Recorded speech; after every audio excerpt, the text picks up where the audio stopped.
On écoute Malcolm Ferdinand.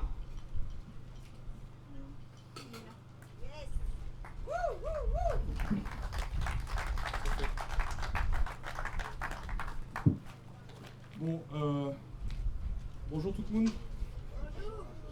Vous m'entendez? Alors bon, déjà, je félicite l'organisation de cette journée. C'est extrêmement important et je vais pas être long, mais je vais rappeler ce fait fondamental. Donc, c'est pas le fait fondamental ça.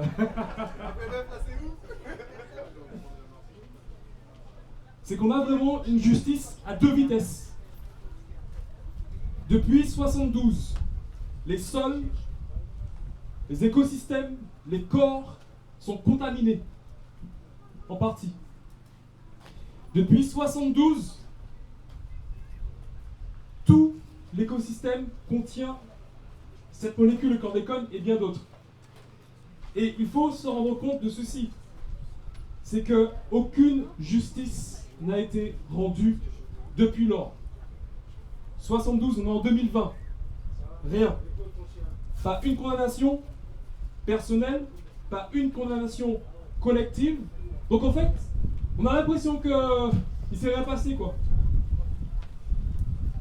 90%, plus de 90% de populations sur des îles sont contaminées. Aucune justice n'a été rendue. Ça veut dire quoi? Effectivement, ça participe d'un imaginaire où on peut faire n'importe quoi. On peut faire n'importe quoi aux Guadeloupéens, aux Martiniquais et aucune conséquence. Aucune conséquence, notamment pour les entreprises de ceux qui ont pollué. Vous allez dans n'importe quel Auchan, Monoprix, Hyper U, etc. Vous trouvez des bananes de Martinique et de Guadeloupe. Vous allez dans les cantines des écoles, des universités, vous en trouvez encore. La même banane qui est consommée, les parents qui donnent la banane, qui ont envie de faire grandir leur enfant, c'est aussi cette banane qui nous a empoisonnés. Et il ne se passe rien. Donc, comment peut-on continuer? On a besoin de cette auto-organisation, on a besoin de s'organiser nous-mêmes. Mais à un moment donné, il faut aussi interpeller tous les consommateurs qui, par leur acte d'achat, cautionnent ce crime. Qu'on ne peut pas jouer les innocents, on ne peut plus jouer les innocents. Si vous avez consommé, vous aussi, de la banane, ça vous concerne. Ça vous concerne ce qu'on vit. Ce que nos frères, nos parents, nos familles, nos communautés vivent. Imaginez-vous